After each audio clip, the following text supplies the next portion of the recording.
මම කිව්වා මේ වර්තමානයේ ඉන්න ජනාධිපතිවරයා මේ ජනාධිපතිවරණයට ඉල්ලනකොට මෙයා පරදිනවා කියලා. මම කිව්වා. සමහරු මට බැන්නා. හැබැයි මම මේ පරදිනවා කියලා කිව්වේ මේ ඡන්දෙන් පරදින එක ගැන හිතලා නෙමෙයි. පුද්ගලයා පරදිනවා. රටේ ඊළඟ නායකයා වෙන්න පුළුවන් බොහෝ විට සිංහ ලග්නකාරයෙක්. දුම්මහගෙන ඉන්නවනේ 3-4 දෙනෙක්ම ප්‍රධාන වශයෙන් 4ක් විතර ඉන්නවනේ. ඔය අපි හැමෝම දන්න 4 දෙනා නෙවෙයි කියලා ඔයාලා හිතන කට්ටියගේ කෙනෙක් නෙවෙයි. නමුත් සිංහ ලග්නකාරයෙක් කියලා මට දාන හැමෝගෙම හිතේ තියෙන චරිතයක් ඉන්නවනේ. නෑ මම මේ කෙලින්ම කියන්නම් ජනතා විමුක්ති පෙරමුණේ නායකයා ගැන ලොකු අදහසක් තියෙනවනේ. දැන් සාමාන්‍යයෙන් එහෙම පෙනුමක් නැද්ද මෙතන? නෑ. ඔහු ඊළඟ රටේ නායකයා වෙන්නේ. ඉතින් ඊට වඩා තව දැනුම් තේරුම් තියෙන පිරිසක් තව මේ රටේ හැංගිලා ඉන්නවද? අනිවාර්යෙන් ඉන්නවා. ඉතින් දැන් එන්න එපා එළියට. එනවා ඉස්සරහට. ඉතින් දැන් මේ මිනිස්සුන්ට ඇවිල්ලා උදව් කරන්න බැරියයි. මේ මිනිස්සුන්ට උදව් කරන්න බෑනේ. කවුද මේ මෙහෙම කරන මේ ඒකාධිපතියෙකුට උදව් කරන්න ඉන්නේ? කවුරුත් එන එකක් නෑ මං හිතන්නේ. මේ රටේ බිහි වෙච්ච DS සේන නායකයෙක් ඉඳලා අන්තිම ජනාධිපතිවරයා මෛත්‍රීපාල සිරිසේන වෙනකන් සෑම නායකයෙකුටම රාජයෝග තිබ්බා. මෙතුමට අර ගෝල් පේස් එකේ දඟලනවනේ අපේ තරුණ පිරිස උද්ඝෝෂණය කරන ආන්ගේ උද්ඝෝෂණය කරන පිරිසගේ බලාපොරොත්තු ඉෂ්ට වෙනවා. ඒකයි වෙන්නේ. ඒ උද්ඝෝෂකයන්ගේ බලාපොරොත්තුව ප්‍රධාන වශයෙන්ම ඇත්තටම තියෙන්නේ ගෝටා ගෝ හෝම් ඒක වෙනවා. හරි ඒක වෙනවා. ඒක වෙනවා. ඔය කරපු ඔය රට විනාශ කරපු අයට ඒවට ඔක්කොටම මේ සෙනසුරුගේ කාලේ දඬුවම් විඳින සිද්ධ. හොඳට මතක තියාගන්න. අප්‍රේල් මාසේ දේශපාලන පෙරලියක් එනකුවා. නිවේදකතුමා තුෂ්ණිම් භූත වෙලා බලාගෙන හිටියා. මම මේක කිව්වේ මාර්තු මාසේ. අප්‍රේල් මාසේ 29 ඉඳන් පස්සේ ආණ්ඩුව සම්පූර්ණයෙන් ඉවර වෙනවා. ජනාධිපතිවරයාටත් මේ සෙනසුරු කුම්භ රාශිය යනකොට ගෙදර යන්න වෙනවා.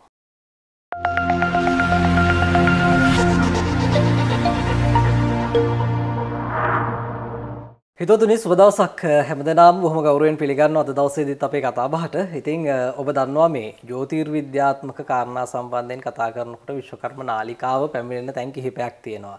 අපේ රටේ ඉන්න ප්‍රධාන පෙළේ ප්‍රමුඛ පෙළේ ප්‍රවීණ ජ්‍යොතිර්වේදීන් රැසක් අපේ නාලිකාවත් එක්ක සම්බන්ධ වෙලා ඉන්නවනේ.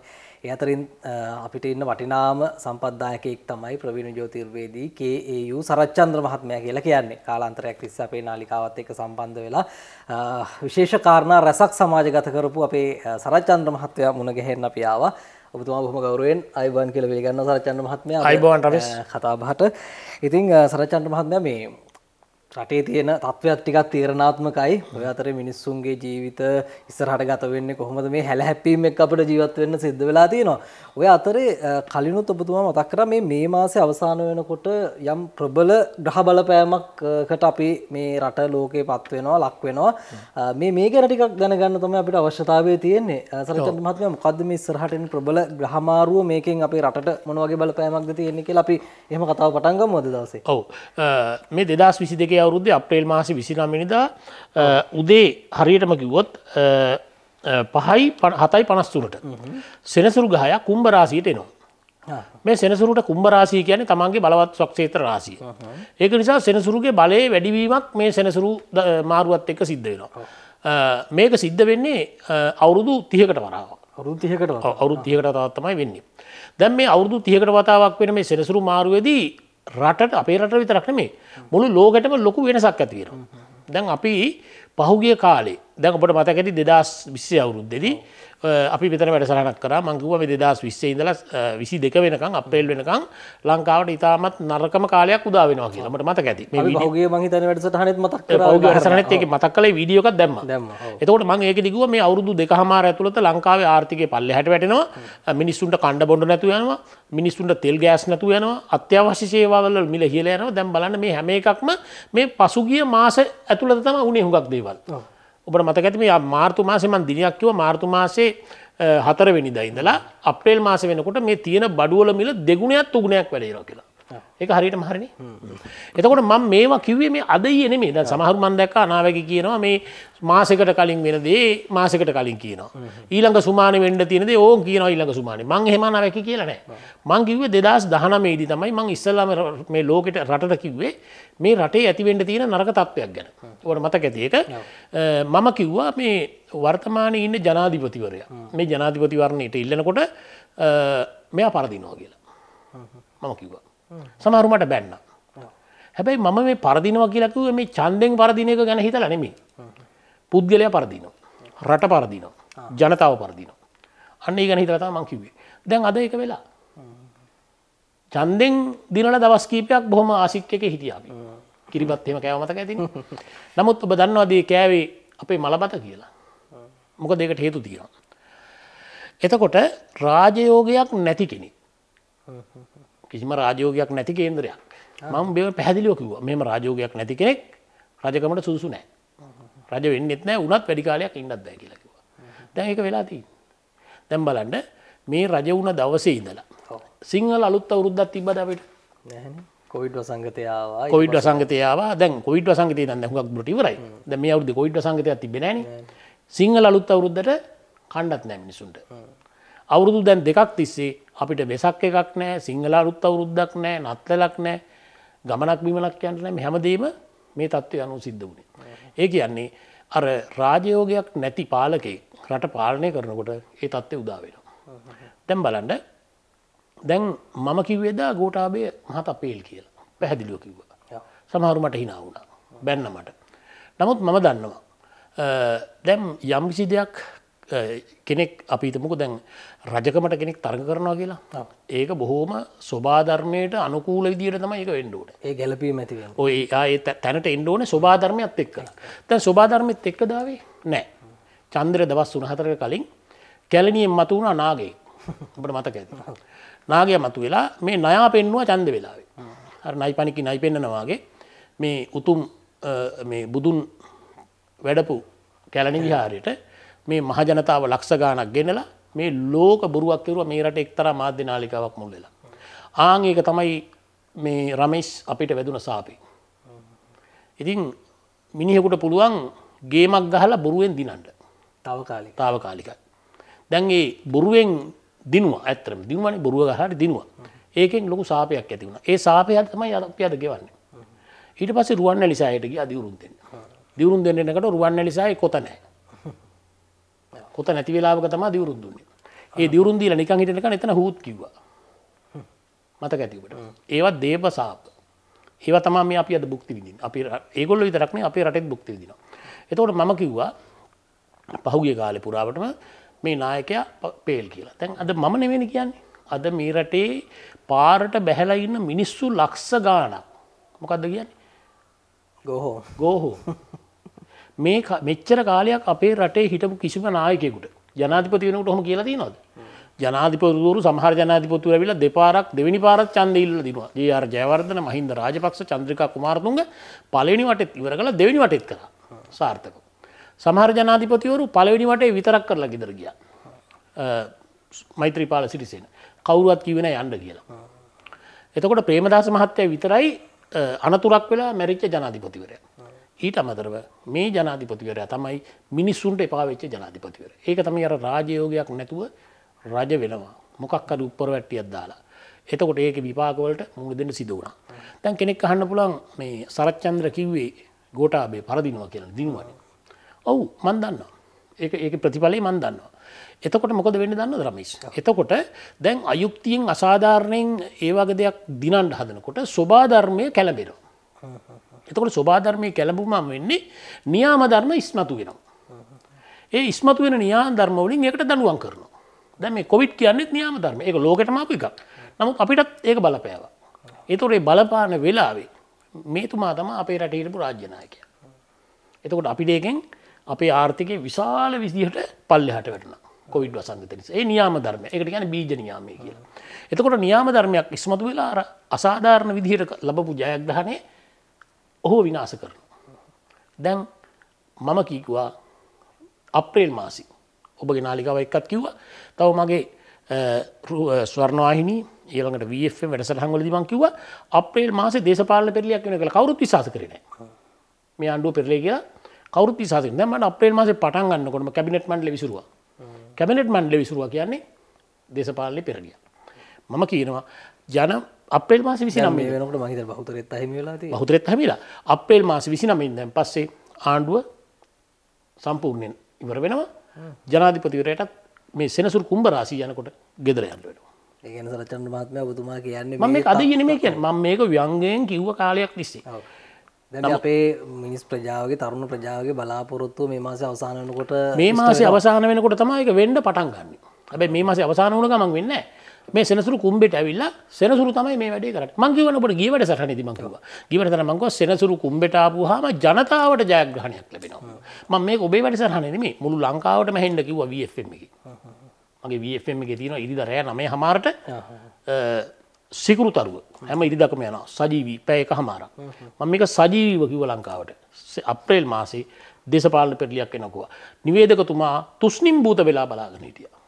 මම මේක කිව්වේ මාර්තු මාසේ. අප්‍රේල් මාසේ දේශපාලන. මේ හෙට අනිද්දා වෙන්න තියෙන දේ දිහා බලලා නෙවෙයි මම කිව්වේ.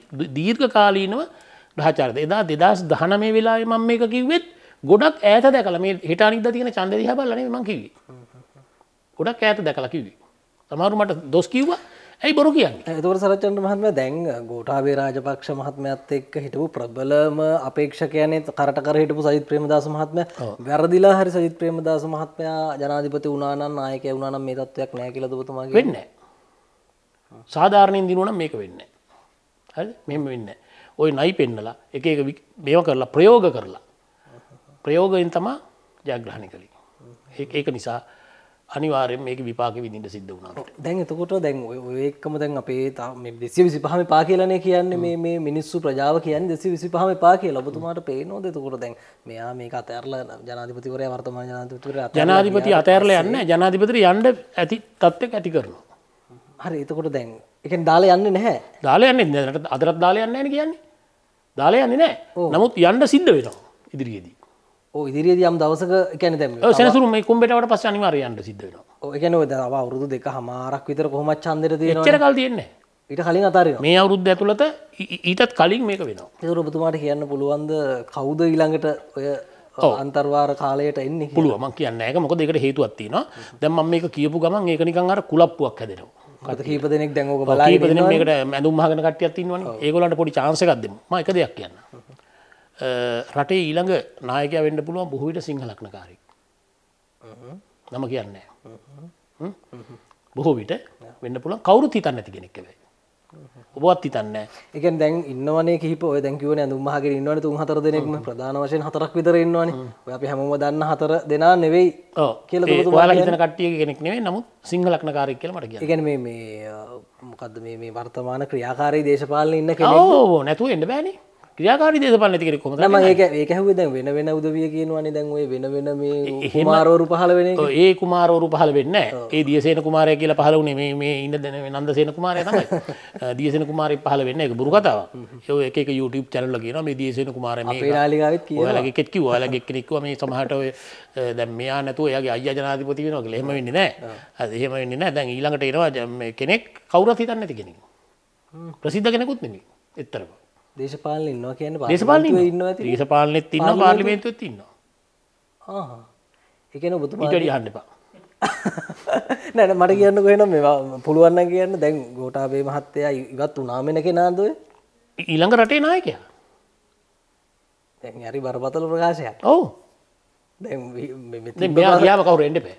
එන්න ඕන කෙනෙක්. නමුත් දැන් හැබැයි ඉතින් ඔබතුමා නමක් කියන්නේ නැහැ. නම කියන්නේ නැත්තේ. ආවට පස්සේ ඉතින් නම කියන්නේ එයා තමයි සමහර කෙනෙකුට මේක වාසියක් වෙනවා සමහරකට අවාසියක්. නම කියන්නේ නැහැ. කෙනෙක් එනවා.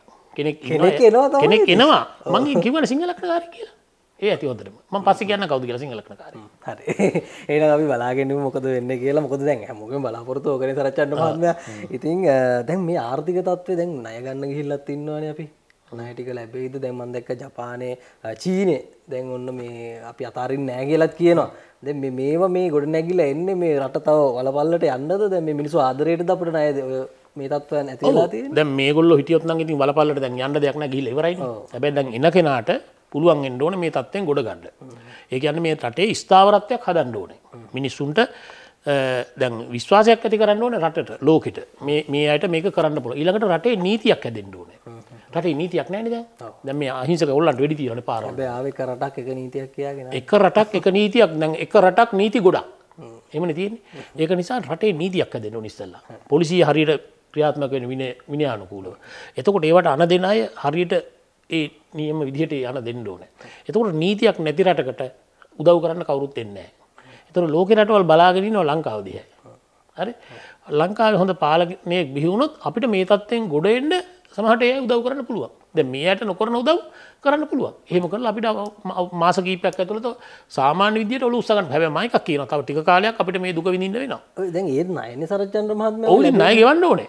ණය ගෙවන්න ඕනේ. තව අවුරුදු 10ක් ගිහිල්ලා හරි ණය ගෙවන්න ඕනේ. දැන් ඔය එන සිංහලක්න හිමි පුද්ගලයාවට ඒ පුද්ගලයාවත් ණය ගෙවන්න නැතුව ඉන්න බෑනේ. අපිට ණය පාම්බලගේ ණය පා කියලා කවුරුත් කියන්නේ ණය උහ ගෙවන්න ඕනේ. නමුත් ඒකට කිසියම් සැලැස්මක් හදා ගන්න ඕනේ. දැන් මේ පහුගිය කාලේ කිව්වනේ ඔය ණය ටික ගෙවන්න ඉස්සරලා ඔය එකපාරට තියෙන තුට්ටු දෙක උකට ණය ගෙවන්න නැතුව මේක අර රීෂෙඩියුල් කරගන්න කියලා හැම කිව්වනේ ආර්ථික විශේෂඥයෝ. කිව්වට කෙරුවද නැහනේ. නෑ අපිට සල්ලි තියෙනවා. අපි මේක කොහොම හරි කරනවා. අන්තිමට මොකද උනේ දැන් තෙල් නැවක් එනකොට ඩොලර් මිලියන 4ක් නැතුව තෙල් නැව ආපහු යනවා. මුහුදේ නතර වෙනවා. ගෑස් නැවක් ආපුවම ඩොලර් මිලියන 5ක් 6ක් නැතුව ඒක මුහුදේ නතර කරනවා. එතකොට තේ මේ කෑම නැහැ.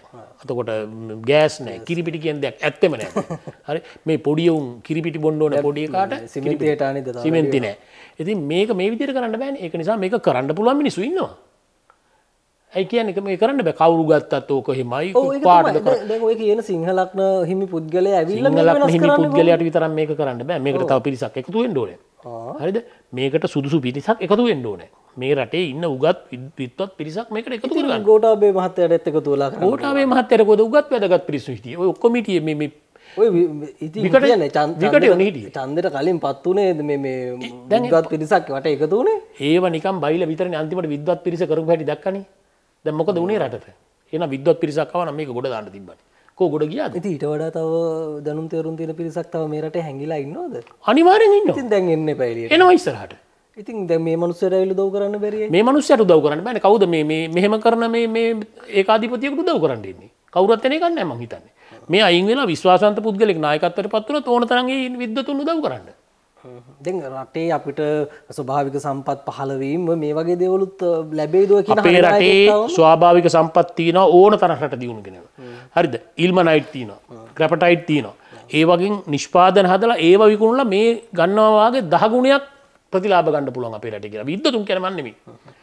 හරි අපේ රටේ තියෙන සම්පත් වලින්. නමුත් අද මේවා කුණු කොල්ලට විකුණලා තියෙනවා. හරි ඒකයි වෙලා තියෙන්නේ. මේ රට ගොඩ ගන්න පුළුවන්. හරිද? මේ රට ගොඩ ගන්න පුළුවන්. ගොඩ ගන්න හරියම නායකත්වයක් රටේ ඕනේ. හරියම නායකත්වයක් නැහැ. රාජයෝග නැති මිනිහෙක් රජ වෙලා රට විනාශ කළා. ඒ කියන්නේ දැන් ඔය කියන සිංහලක් හිමි පුද්ගලට රාජයෝගයක් තියෙනවා. තියෙනවා. ඒ හැර තව පිටිස් ඉන්නද? මේ රටේ බිහි වෙච්ච ඩී.එස්. සේනානායකෙන් ඉඳලා අන්තිම ජනාධිපතිවරයා මෛත්‍රීපාල සිරිසේන වෙනකන් සෑම නායකයෙකුටම රාජයෝග තිබ්බා. මෙතුමට හැර. මෙතුමට රාජයෝගයක් නැතුව තමයි. මම පැහැදිලිව කිව්වා 2019. පැහැදිලිව නමුත් පිළිගත්තේ නැහැ ඒක. ඒක ප්‍රතිපාක තමයි අද ඔක්කොම ලබුක්ති විඳින්නේ. දැන් සරච්චන්ද්‍ර මහත්මයා දැන් ඔය ඔබතුමා කියන ඔය අපි හිතන් ඉන්න ප්‍රධාන කණ්ඩායම ඉන්න 3-4 දෙනාත් නෙවෙලු ඔය එන්නේ. ඊළඟට පත් වෙන්නේ. දැන් නිශ්ශබ්ද චරිතයක් ඔය කියන විදිහට කොහොමද? නිශ්ශබ්ද නැහැ. යම් මට්ටමක තියෙනවා. නමුත් කවුරුත් හිතන්නේ නැහැ. කොහොමද මතුවෙන්නේ ඔය කියන විදිහට? මතුවෙන්නේ ඉතින් ඒක මතුවෙලා ඒ වෙලාවට. ඉතින් දැන් මේ තව ඔය ඔබතුමා කියන විදිහට තව මාස කිහිපයයිනේ. මාසයක් වාගේ ඇතුළත දෙකක් වාගේ ඇතුළත මතුවෙලායි කොහොමද? ඔබට හිතා ගන්න බෑනේ සරච්චන්ද්‍ර මහත්මයා. ඒක තමයි හිතා ගන්න බෑ. දැන් ඔබ හිතනවා නම් යම් කිසි දෙයක් ඒ විදිහට මේක දැනට හිතා ගන්න මම ඊට පස්සේ ඊළඟ වැඩිවසරේදී ඔබට මේක පැහැදිලි කරලා දෙන්නම්. මම දැන් මේක කියන්නේ නෑ නම කියන්නේ නැත්නම් මේක මං තමයි පළවෙනි වතාවට ලංකාවේ කිව්වොත් කියවෙන්නේ මගේ අතින් තමයි. ඒක නිසා මං ඒක ඉතින් හොඳයිනේ කියලා ඒ මිනිස්සු ජනාධිපති වුණා. ඊට පස්සේ මේක කුලප්පු වෙනවනේ. මෙහෙට එන්නම් මගේ ගේ ගාව ඉදී මෙතන මේ පිරිස් රොස්සේ මට ගමනක් පිමුණක් යන්න නෑ. මගේ ටෙලිෆෝන් එකට නිවන. මේක විකාශ වුණා මේ මිනිස්සුත් කෝල් කරලා හයි මේ මොකක්ද? ඒ මිනිස්සයා කෝල් කරන්නේ නෑ. ඒ මිනිස්සයා දන්නේ නෑ මේක තව. හරි සරච්චන්ද්‍ර මහත්මයා ඉතින් ඔබතුමා කියන විදිහට යහපත් කාලයක් උදා වෙයි ඔය කියන විදිහට. සෙනසුරා කුම්බෙට කුම්බ ගැන තමන්ගේ බලවත්‍ර. එනකොට මහ ජනතාව ජයග්‍රහණය කරනවා. ඒක මම කියන්නේ. මහ ජනතාව ජයග්‍රහණය කරනවා. කියන්නේ දැන් අර ගෝල් පේස් එකේ දඟලනවනේ අපේ තරුණ පිරිස. උද්ඝෝෂණය කරන ආන්ගේ උද්ඝෝෂණය කරන පිරිසගේ බලාපොරොත්තු ඉෂ්ට වෙනවා. ඒකයි වෙන්නේ. ඒ උද්ඝෝෂකයන්ගේ බලාපොරොත්තුව ප්‍රධාන වශයෙන්ම ඇත්තටම තියෙන්නේ ගෝඨා ගෝ හෝම් කියන එක වෙනවා. හරි ඒක වෙනවා. ඒක වෙනවා. මේ සෙනසුරු කුම්බෙට ආපුවාම දැන් මම ඔය ඉස්සෙල්ලා කරන ඕක දැම්මම වෙන්නේ නැහැ දඟලන්න එපා. නමුත් මේක කොයිලා හරි වෙනවා වෙන්නේ මම කලින් ඉඳන්ම ගියා ජනතාවගේ බලාපොරොත්තු ඉෂ්ට වෙන්නේ සෙනසුරු කුම්බේ රාශියට එන 29 වෙනිදාන් පස්සේ. ඔව් එතකොට තව බලාපොරොත්තු ටිකක් තියෙනවානේ. ඔය ඉන්නවනේ පිරිසක් වටේ ඔය ජනාධිපතිවරයා වටේ මේ සියල්ල දත් පිරිසක් ඉන්නවා සහ ජනතාවට එපා වෙච්ච දේශපාලඥයෝ පිරිසක් ඉන්නවනේ. ඔය 3-4 දෙනෙක් ඉන්නවා. මේ මිනිස්සුන්ට මොකක් වෙයිද? මේ මිනිස්සුගේ දේශපාලන අනාගතය ඉවරයි ඒගොල්ලන්ගේ. ජනතාව ප්‍රතික්ෂේප කරනවා. ජනතාව ප්‍රතික්ෂේප කරාට පස්සේ ඒගොල්ලන්ට මොකුත් කරගන්න බෑ. ඒගොල්ලෝ නිකන් බින්දුවට බහිනවා. ඔය කරපු ඔය රට විනාශ කරපු අයට ඒවට ඔක්කොටම මේ සෙනසුරුගේ කාලේ දඬුවම් විඳින්න සිද්ධ වෙනවා. හොඳට මතක තියාගන්න. ඔය හොරකම් කරපුවා හුඟක් දේවල් එළියට දාන්න සිද්ධ වෙනවා. ඒ සල්ලි නැවත අපිට ලැබෙයිද? බොහෝ දුරට 100%ක් මම හිතන්නේ ලැබෙයි කියලා. නමුත් සෑහෙන ප්‍රමාණයක් එකතු කරගන්න පුළුවන්. දැන් ඊළඟට එන රාජ්‍ය නායකයාගේ පළවෙනි වගකීම තමයි ඔක. හොරකම් කරපුවා නැවත ලබා ගන්න. නැවත එකතු කර ගැනීම. දැන් සරිචන්ද්‍ර මහත්මයා පොඩි ඉඟියක් දෙන්න මට. දැන් ප්‍රධාන දැන් චරිතයක් ඉන්නවනේ මතුවෙලා. උන් ආයෙත් අහනවා ඕක. නෑ නවහන්නේ නෑ මම. නමුත් ප්‍රධාන හැමෝගෙම හිතේ තියෙන චරිතයක් ඉන්නවනේ. නෑ මම මේ කෙලින්ම කියන්නම් ජනතා විමුක්ති පෙරමුණේ නායකයා ගැන ලොකු අදහසක් තියෙනවනේ. දැන් සාමාන්‍යයෙන් එහෙම පෙනුමක් නැද්ද මෙතන? නෑ. ඔහු ඊළඟ රටේ නායකයා වෙන්නේ නෑ. නෑ මොකද දැන් රැල්ල ඇති වෙලා තියෙන කොට රැලි තියෙනවා. ඔව්. රැලි තිබුණාට දැන් වැඩේ වෙන්න එපා කොහොම හරි. මේ ව්‍යවස්ථාවට අනුව ඡන්දයක් තියන්නෙත් නෑ. වැරදිලාව තුනොත් තමයි වෙන්නේ. ඡන්දයක් තියන්න නැතු කොහොමද දෙන්නේ? නෑ තව අවුරුදු නෑ මං කියන්නේ මෙහෙමයි. තව කාලෙක වෙන්න පුළුවන්. දෙකමාරකින් ජනාධිපතිවරණයක් එනවා. එහෙම වෙන්න පුළුවන්. එහෙම නෙමෙයි මම කියන්නේ දැන් මේ අන්තර්වාර කාලයේ මේ ඉදිරි කාලේ මේ ඉදිරි මාස දෙක තුන ඇතුළත වෙන දෙයක් ගැන මම මේ තව අවුරුදු දෙක තුනකින් වෙන ඡන්ද ගැන නෙමෙයි මම කියන්නේ. ඒවට තව පස්සට කල් තියෙනවා. එච්චර මම මේ ග්‍රහචාරය එච්චර දුරට බැලුවේ නෑ. මම බැලුවේ ඉදිරි අවුරුද්ද ඇතුළත විතරයි මම නිරීක්ෂණයට ලක් වුණේ. හරි සරච්චන්ද්‍ර මහත්මයා එහෙනම් දැන් අපි මේ කාරණේත් එක්ක දැන් සෙනසුරු මාරුවත් එක්ක කොහොමද අපි ලක්නෝ වලට සෙනසුරු ලක්නෝ වලට ඉස්සෙල්ලා මම කියනවා දැන් සෙනසුරු මාරු වෙන්නේ කොහොමද කියලා. දැන් මේ සෙනසුරු මාරු වෙන්නේ මකරේ ඉඳලා කුඹට. දැන් ලංකා කේන්දරයේ 12 වෙනි මකරේ. මම කිව්වා 12 වෙනි කියන්නේ ෂේ ස්ථානයක්. 12 වෙනි සෙනසුරු යනකොට ලංකාවේ තියෙන දේවල් සියලුම දේවල් ෂේ වෙලා නැති වෙලා. ඒක උනානේ. දැන් එනවා මකරේට. දැන් මේ සෙනසුරුගේ වැඩක් තියෙනවා. සෙනසුරු මිනිස්සුන්ට දුක දීලා අවසානයේ පොඩි සැපකුත් දෙනවා. පොඩි chance එකක් දෙනවා සෙනසුරුගේ හැටියක් එක. එතකොට සෙනසුරු කුඹෙට ආපුවාම අර පීඩාවටපත් වෙච්ච මිනිස්සුන්ට ජනතාවට සහනයක් උදා කරලා දෙනවා. හැබැයි මේක මේ සෙනසුරු කුඹෙට ආපු ගමන් වෙන්නේ නැහැ. මොකද ඒකට හේතුව සෙනසුරා මේ කුඹෙට ගියාට ජූනි මාසෙ වෙනකොට ආයෙ වක්‍ර වෙනවා. ඒ කියන්නේ ආපස්සට යනවා. මේ ජූනි ඊළඟ මාසෙ. ඔව්. ඒ කියන්නේ අප්‍රේල් 29නේ. මැයි ජූනි මාසේ වක්‍ර වෙලා මාස කිහිපයක් වක්‍ර ගමන යනවා. එතකොට සෙනසුරු යනවා ආපස්සට. එතකොට ඒ කාලය තුලදත් සහනයක් ලැබෙන්නේ නැහැ. එතකොට මේ අවුරුද්ද අවසාන වෙනකොට තමයි මේ තත්ත්වෙන් අපිට තරමක් හරි උළු උස්සා ගන්න පුළුවන් වෙන මිනිස්සුන්ට මේ තියෙන ගැටලු වලින් මේ සෙනසුරු අවුරුද්දේ මේ 2022 අවසානයේදී තමයි මේ තත්ත්වය ලබා ගන්න පුළුවන්. දැන් මම බෑ. කවුරු ආවත් ලොකු සහන බලාපොරොත්තු වෙන්නේ නැහැ බෑ. ඒක මට කියන්න තියෙනවා. හරි එහෙනම් සර් මහත්මයා කොහොමද අපි ලග්නෙට දැන් අවස්ථාව උදා දැන් මේ සෙනසුරු යන්නේ කුජගේ නැකතක. කුජ කියලා කියන්නේ සෙනසුරුගේ සතුරින්. එතකොට මෙයා යන්නේ සතුරෙක්ගේ නැකතක දෙනට නැකත. ඒක නිසා සෙනසුරුගේ ආගමනේ එච්චර හොඳ නැහැ. මම දැක්කා මේ සමහර මේ පලාපල කියන YouTube channel වල මේ සෙනසුරු කුඹෙට ආපුවාම බොහොම හොඳයි කියලා කියනවා. ඒක වෙන්නේ නැහැ. හුඟක් අයට මේක නරකයි. පැහැදිලිවම කියන්න ඕනේ. දැන් අපි ලක්නේ බලමු. හරි එහෙනම් අපි මුලින්ම දැන් මේ සෙනසුරු මාරු වීමත් එක්ක අප්‍රේල් 29 වෙනිදා ඔබගේ ලක්නයට අපි පලාපල කියන්න සූදානම් වෙන්නේ. එහෙනම් අපි මුලින්ම මේෂ ලක්න හිමි ඔබගේ පලාපල කොහොමද කියලා බලමු. ඔව් මේ මේෂ ලක්න හිමි අයට සෙනසුරු ගමන් කරන්නේ 11 වෙනිට. මේ සෙනසුරු 11 වෙනිට යන එක ටිකක් හොඳයි මේෂ ලක්න හිමියන්ට. මොකද ඒකට හේතුව මේ සෙනසුරු 11 වෙනිට කියන්නේ තමන්ගේම රාශියට. ඒක නිසා ආදායම් මාර්ග ඇති කරගන්න. ව්‍යාපාරිකයින්ට මේෂ ලග්න හිමියන්ට තරමක යහපත් කාලයක් උදා වෙනවා. ඊළඟට ගුරු 12 වෙනි ඉන්න එකත් හොඳයි. මොකද ඒක විපරීත යෝගයක්. ඒක නිසා පිට රටවල ඉන්න මේෂ ලග්න හිමියන්ට ඔන්න හොඳයි. පිට රටවල ගිහිලා ජීවත් වෙන. ඒ විතරනේ පිටරට යන්න බලන් හිටපු අයට. මේෂ ලග්න හිමියන්ට ඊටාම හොඳයි. ගමන් යෝගය දෙනවා. රාහු ලග්න යනවා. ගමන් බිමන් වැඩි වෙනවා. කාර්ය බහුලත්වයට පත් වෙනවා. ඒ වගේ තත්ත්වයන් තියෙනවා. ඒතකොට මේෂ ලග්න හිමියන්ට අනික් අයට වඩා සාමාන්‍යයෙන් හොඳ තත්ත්වයක් තියෙනවා මේ කාලේ. මොකද විවාහ ජීවිත ගත කරන අයට විතරයි පොඩ්ඩක් අවුලක් තියෙන්නේ. අනිත් සෑම කෙනෙකුටම මේෂ ලග්න හිමියන්ට පොඩි සහනයක් ඇති කරගන්න පුළුවන්. හරි. ඉන් අනතුරුව අපි දෙවන රාශිය වෘෂභ රාශියට කොහොමද කියලා බලමු. ඔව්. සෙනසුරු යෝගකාරකෙක් වන වෘෂභ ලග්න හිමියන්ගේ සෙනසුරු ගමන් කරන්නේ 10 වෙනිට. මේ සෙනසුරු 10 වෙනිට යන එකත් හොඳයි. මොකද ඒකට හේතුව සෙනසුරු තමන්ගේම රාශියක උපචේ රාශියකට යනවා. එතකොට මේ සෙනසුරු උපචේ රාශියකට යන එක වෘෂභ ලග්න හිමියන්ටත් හොඳයි. හැබැයි රැකියාවට හොඳ වුණාට තමන්ගේ ශරීර සෞඛ්‍යයට එච්චර හොඳ නැහැ වෘෂභ ලග්න හිමියන්ගේ. විශේෂයෙන්ම කල්පවතින රෝග පීඩා තියෙන අයට, උදරාබාධ, වකුගඩු රෝග තියෙන අයට මේ සෙනසුරු ගමන එච්චර හොඳ වෙන්නේ නැහැ. හැබැයි ආදායම් මාර්ග වලින් ජීවත් වෙන අයට වැඩිපුර වාසිය ඇති කරගන්න පුළුවන්. අලුත් ආදායම් උපදවන දේවල් වලට සෙනසුරුගෙන් උදව්වක් තියෙනවා. විශේෂයෙන්ම ව්‍යවසායකයින්ට ව්‍යවසායකයෝ කියලා කියන්නේ ආදායම් මාර්ග උපදවනවාට. මේ ඉදිරි සෙනසුරුගේ ගමනේදී හුඟක් ව්‍යවසායකයින්ට හැම ලග්නයකටම වාගේ ව්‍යවසායකයින්ට තරමක් හොඳ ඒ වගේ වැඩිම වාසියක් තියෙනවා වෘෂභ ලග්නෙට. ඉන්න අනතුරු අපි මිථුන රාශියට කොහොමද කියලා බලමු. ඔව් මිථුන රාශිය සෙනසුරු 9 වෙනිට එන්නේ. මේ මිථුන රාශිය සෙනසුරු 9 වෙනිට එන එක තරමක් හොඳයි. මිථුන රාශීමියන්ට තරමක් යහපත් කාලයක් උදා වෙනවා. උසස් අධ්‍යාපනය බලාපොරොත්තු වෙන සිටින අයට උසස් අධ්‍යාපන අරමුණු ඉෂ්ට වෙනවා.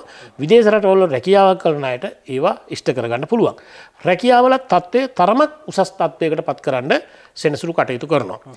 ඒ වගේම ධනය උපදවා ගන්න දේවල් වලට රාහු 11 යන්නේ දීමෙන් යම් යහපත් තත්ත්වයක් ඇති වෙන අලුත් ව්‍යාපාරිකයින්ට අලුත් ව්‍යවසායකයින්ට අලුත් වැඩ කටයුතු කරන අයට තරමක් හොඳයි.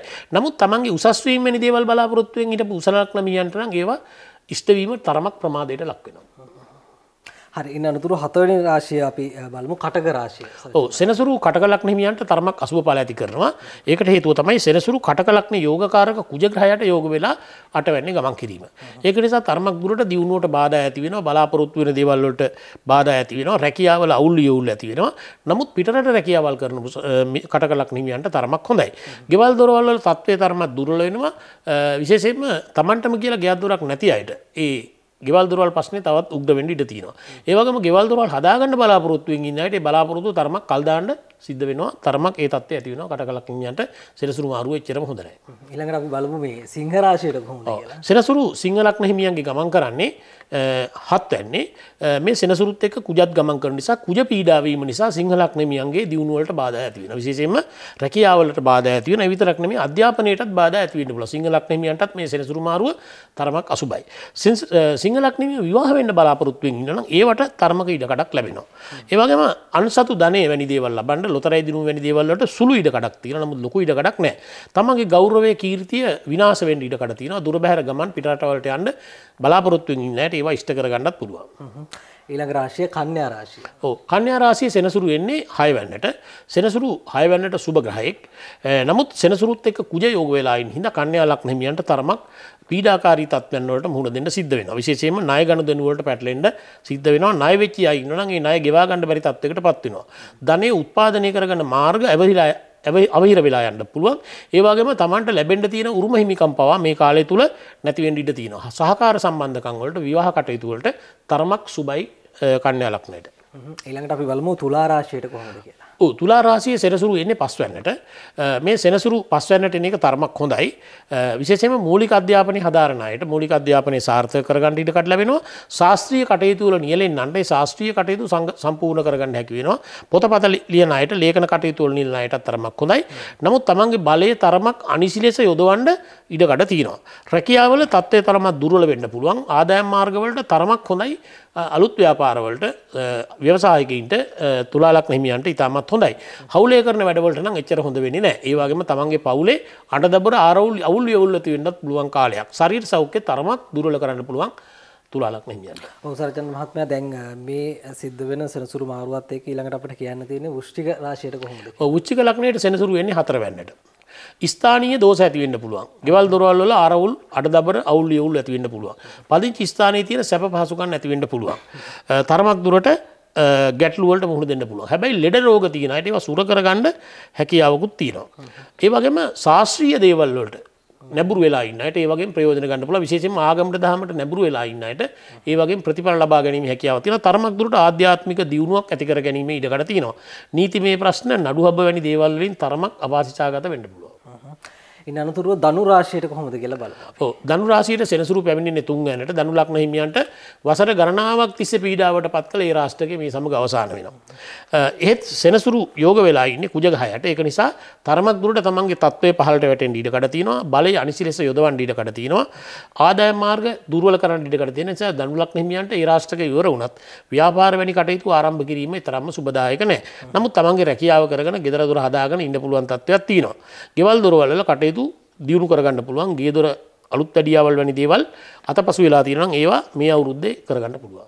ඉන්න අනතුරුව මකර රාශිය. ඔව් මකර ලග්නේ සෙනසුරු ගමන් කරන්නේ දෙවැන්නට. එතකොට සෙනසුරු අවුරුදු 2කමාරක් ලග්නේ ගමන් කරලා ලග්නාධිපති හැටියට දෙවැන්නට යනවා.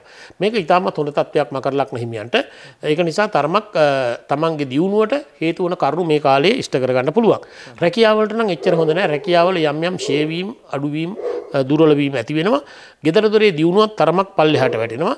නමුත් තමන්ගේ ගෞරවය කීර්තිය වැඩි වෙන්න ඉඩ කඩ තියෙනවා. යම් යම් තනතුරු නම්බුනාම ලබන්න තියෙන අයට ඒවට ඉඩ කඩක් තියෙනවා. විවාහ ජීවිත ගත කරන අයට තරමක් ගැටලු ඇති වෙන්න පුළුවන් මේ කුජ සනි මේ සෙනසුරු මාරුවත් එක්ක බලවත් වෙන නිසා. ඉන් අනතුරුව කුම්භ රාශියට අපි බලාපොරොත්තු බලමු. ඔව් කුම්භ ලග්නයට සෙනසුරු ලග්නයට එන්නේ. කුම්භ ලග්න හිමියන්ට ඉතාමත් හොඳයි. බලාපොරොත්තු වෙන දේවල් ඉෂ්ට කරගන්න. තමන් අවුරුදු ගාණක් තිස්සේ විශේෂයෙන් අවුරුදු දෙකමාරක් තිස්සේ තමන්ගේ දේවල් අතපසු වෙලා තිබුණා. ඒවා ඉෂ්ට කරගන්න පුළුවන්. තමන්ට රැකියාවක් ලැබීමට ප්‍රමාදයක් තිබුණේ රැකියාව වැනි දේවල් ඉෂ්ට කරගන්නත් පුළුවන්. ඒ වගේම ආදායම් මාර්ග උපදව ගන්න පුළුවන්. තමන්ගේ ගෞරවය කීර්තිය ඇති කරගන්න පුළුවන්. තමන්ගේ හැකියාවෙන් දක්ෂතාවයෙන් වැඩ කටයුතු කරන්න පුළුවන්. දෙවියන් හා සම්බන්ධ කටයුතු වල නියැලී සිටින්නන්ට තරමක් හොඳයි. ඒ වගේම තමන්ගේ පවුල පිළිබඳ වැඩි උනන්දුවකින් කටයුතු කරන කාලයක්. යම් තරමක හෝ ධනයක් ඉතිරි කර ගැනීමට කුම්භ ලග්න හිමියන්ට වසර දෙකමාරකට පස්සේ මේ ඉදිරි කාලේ ඉඩකඩ ලැබෙනවා. සාචන්ද්‍ර මහත්මයා එතකොට අපිට තියෙන අවසාන රාශියට මීන රාශියට මීන ලග්න හිමියන්ගේ සෙනසුරු යන්නේ 12 වෙනිට. සෙනසුරුත් එක්ක කුජ යෝග වෙලා ඉන්න හින්දා තරමක් අසුබ ඵල ඇති වෙන්න ඉඩ තියෙනවා. නමුත් සෙනසුරු 12 වෙනිට ගියත් ලග්නේ ගමන් කරන ගුරු ග්‍රහය නිසා මිශ්‍ර ඵලදායක තත්වයකට පත් වෙනවා. කෙසේ වෙතත් රාහු දෙවැන්නේ ගමන් කරන නිසා ධනෙ ඉතිරි කර ගැනීමට හැකියාව අඩුයි. ශරීර සෞඛ්‍යයේ දුර්වලතා, ඇස්වහ කටවා දෝෂ, අමනුෂ්‍ය දෝෂ වැනි පීඩා වලින් පෙළෙන අයට තරමක අහිතකර තත්වයක් ඇති වෙනවා. ඒ වගේම විවාහකයින්ට ප්‍රේම සම්බන්ධතා පවත්වන අයට තරමක් අසුබ සහිත කාලයක් අවුරුද්දේ ඉදිරි කාල සීමාව තුළ තරමක් දුරට රැකියාවලට බාධා ඇති විය හැකි. මීන ලග්න හිමියන්ට එතරම්ම සුබ හෝ අසුබ තත්වයක් පෙන්වන්නේ නැහැ. ඔය විදිහට තමයි ලැබෙන 29 වෙනිදා සිදුවන සෙනසුරු මාරුවෙන් පස්සේ අපේ මේ රාශි 12ට පලාපල අපිට කියන්න සිද්ධ වෙන්නේ. සරචන්ද්‍ර මහත්මයා ඉතින් අපි කතා බහ කරන්න යෙදුණු ප්‍රධාන කාරණයක සහ වර්තමාන රටේ තත්ත්වය පිළිබඳව තමයි අපිට විශේෂයෙන්ම කතා කරන්න සිද්ධ වුණේ. දැන් ඒ කාරණාත් එක්ක කොහොමද දැන් ඔබතුමාගේ අනිකුත් වැඩ කටයුතු පිළිබඳව මම කේන්ද්‍ර පරීක්ෂාව කරනවා. මගේ කාර්යාල 4ක් තියෙනවා. බත්තරමුල්ල ඉන්නවා මම අඟහරුවාදා බ්‍රහස්පතින්දා සෙනසුරාදා දිනවල, කුරුණෑගල ඉන්නවා සිකුරාදා ඉරිදා දිනවල, සවුදා ඉන්නවා ගාල්ලේ, බදාදා ගම්පා. මේ ස්ථානයකට ඇවිල්ලා ඔබගේ කේන්දරේ භාව කේන්ද්‍ර ක්‍රමයට පරීක්ෂා කරගන්න පුළුවන්. මොකද භාව කේන්ද්‍ර ක්‍රමය කියලා කියන්නේ ඉතාමත් ගැඹුරින් ඔබේ කේන්ද්‍රය සකස් කරලා ඉතාමත් නිවැරදිව බලන එකක්. එතකොට ඒ තුලින් භාව කේන්ද්‍ර පරීක්ෂාව කරලා ඔබට අවශ්‍ය ප්‍රතිකර්ම විශේෂයෙන්ම මැනික් ප්‍රතිකාර ක්‍රමය මා විදිහින් ලබා ගන්න පුළුවන්. ඊට අමතරව මම ඕරා ස්කෑනින් භාවිතා කරන ඕරා ස්කෑනර් එකක් තියෙන. ඕරා ස්කෑනර් එකෙන් ඔබට කේන්දරයට අමතරව ඔබගේ ශරීරයේ තියෙන බලයේ ශක්තිය දැක ගන්න පුළුවන්. ඒක විද්‍යාත්මක ක්‍රමයක්. ඒ නිසා ඕරා ස්කෑන් එකක් කරගන්න, ඕරා ස්කෑන් එකක් කරගෙන ඔබගේ ඕරාව වැඩි කරගන්න, ඕරාව බලවත් කරගන්න හැකියාවක් ලැබෙනවා. ඒ විතරක් නෙවෙයි ඔබගේ ශරීරයේ තියෙන රෝග පීඩා වලට අවශ්‍ය තියෙන ප්‍රතිකාර ක්‍රමයක් හැටියට ලෝක ප්‍රකට රේකී සහ ප්‍රාණික ප්‍රතිකාර ක්‍රමයක් ඔබට ලබා ගන්න පුළුවන්. ඒ විතරක් නෙවෙයි ඔබගේ ශරීරයේ විතරක් නෙවෙයි මනසට ප්‍රතිකාර කරන මෝහන ප්‍රතිකාරය ඔබට ලබා ගන්න පුළුවන්. විශේෂයෙන්ම කායික රෝග වලට අමතරව මානසික පීඩාවන් වලට මානසික ආතතිය වැනි පීඩා වලට ප්‍රතිකාරයක් හැටියට මෝහන ප්‍රතිකාර ක්‍රමය ඔබට මගෙන් ලබා ගන්න පුළුවන්. විශේෂයෙන්ම මේ සියලුම දේවල් අර ඔරයි ස්කෑන් එක අර අනිත් සියලුම දේවල් විදේශ රටක ඉන්න අයටත් ඔන්ලයින් ක්‍රමයට කරගන්න පුළුවන්. කේන්ද්‍ර පරීක්ෂාව, භාව කේන්ද්‍ර පරීක්ෂාව, ඒ විතරක් නෙමේ රේකී සහ ප්‍රාණික් හීලින්, ඩිස්ටන්ස් හීලින් ක්‍රමයට කරගන්න පුළුවන්. මෝහන ප්‍රතිකාරය උනත් ඩිස්ටන්ස් ක්‍රමයට කරගන්න පුළුවන්. සරචන්ද්‍ර මහත්මයා ඉතින් අද වැඩසටහන තුල ඔබතුමා විශේෂ හෙළිදරව්වක් අනාවරණයක් සිදු කරා. දැන් මේ තියෙන තත්ත්වයත් එක්ක තව මාස කිහිපයකින් වගේ අපේ මාස කිහිපයක ඇතුළත ලොකු වෙනසක් ඇති වෙනවා. ඒ කියන්නේ දැන් ඔය ඉන්න හැමෝගෙම කැමැත්තෙන්ද සරචන්ද්‍ර මහත්මයාගේ සිද්ධ වෙන්නේ? තරුණ ප්‍රජාවගේ ජීවිතයත් එක්ක නේද? කැමැත්තක් වෙන්න ඕනේ. ඒ කියන්නේ මේ පිරිස කැමැත්තක් ඇති කරගන්න. කැමැත්තක් නැති වුණොත් ඔක් කරන්න බෑනේ. නෑ දැන් පාර්ලිමේන්තුව ඇතුලේ කතා බහ කරලා ජනතාව විරෝධයෙන් පත් වෙන්නත් පුළුවන් නේ. ඔව් එහෙම කෙනෙකුට ඉන්න බෑ. ජනතාව එළියේ ඉඳන් අකමැති වෙන්න බෑ. ජනතාව කැමති වෙන්න ඕනේ. ඔය ඉන්න ජනතාව ඒකට කැමති වෙන්න ඕනේ. ඔය ඉන්න මනුස්සයට එන කෙනාට කැමති වෙන්න ඕනේ. එහෙනම් ඒක අද ප්‍රබල හෙළිදරව්වක්. එන කෙනාට කැමති වෙන්න ඕනේ. ඒ වෙන දේ දැන් මිනිස්සු බලාපොරොත්තු වෙන දේ ඉෂ්ට වෙනවා. ගෝඨාවුම් කියන එක වෙනවා. ඊට පස්සේ ඒකනේ පළවෙනි කාරණේ. ඊට පස්සේ තමයි මොනවද? එතනින් පස්සේ අපිට අඩියෙන් අඩිය පියවරෙන් පියවර ඉස්සරහට යන්න පුළුවන්. ඊට පස්සේ ඉස්සරහ යන්න පුළුවන් කෙනෙක් එන්න ඕනේ. එච්චරයි. එහෙනම් තව මං හිතන්නේ ඉදිරි වැඩසටහන් වලේ තව විශේෂ කාරණා ප්‍රබල කාරණා රසක් එළියට දාවිද? මේ පහුගිය කාලේ වෙච්ච සෑම දෙයක් ගැන මම කලින් ඔබලාත් එක්ක කිව්ව ඔබට මතක ඇති. මම කියපු කිසිම දෙයක් වැරදිලා නැහැ. සියලු දේවල් හරි. දින වකවානුත් එක්කලා කිව්වා. ඒ හැම දෙයක්ම වෙලා තියෙනවා. ඉදිරි දේවලුත් ඒ විදිහට වෙයි. දැන් ඔය මේ විපක්ෂ නායකතුමාගේ අනාගතය කොහොම වෙයිද? මේ දැන් ඔබ වටින් ගොඩින් අහගෙන ඉන්නේ මේ தත්ත්වය මොකද්ද කියලා මම එතනින් එහාට මේ ගැන මොකුත් කියන්නේ නැතුව ඉමු අපි වෙන දෙයක් ගැන ඕනනම් අහන්න. හරි සරචන්ද්‍ර මහත්තයා එහෙනම් අපි මේ යොදාගත්ත කාරණා ටික කතා කරලා ඉවරයි කියලා මම හිතනවා. ඉතින් මම හිතන්නේ එතුමා සම්බන්ධ කරගන්න අවශ්‍ය කෙනෙක් ඉන්නවා නම් ඒ සම්බන්ධතාව ගොඩනගාගෙන ඔබගේ තියෙන ප්‍රශ්න ගැටළු වලට උත්තර හොයාගන්න. එහෙනම් අපි ප්‍රවීණ ජ්‍යොතිර්වේදී KU සරචන්ද්‍ර මහත්මයා මුණ ගැහෙන්න තමයි ආවේ. එහෙනම් ඔබතුමාගේ වැඩ කටයුතු සාර්ථක වේවා කියලා ප්‍රාර්ථනා කරනවා. අයිබෝන් ඔබතුමාට. අයිබෝන්. ඉතින් මේ කතා කරපු කාරණා ගැන ඔබටත් යම් අදහසක් ඇතිනේ. ඒ අදහසුත් අපිට කියන්න. එතකොට අපිට ඒ කාරණාත් එක්ක ගලපගෙන ඉස්සරහට කතා බහ කරගෙන යන්න පුළුවන් වෙයි. එහෙනම් නාලිකාව subscribe කරන්නත් අමතක කරන්න එපා. සියලු දෙනාටම යහපත් හෙට දවසක්. ආයුබෝවන්.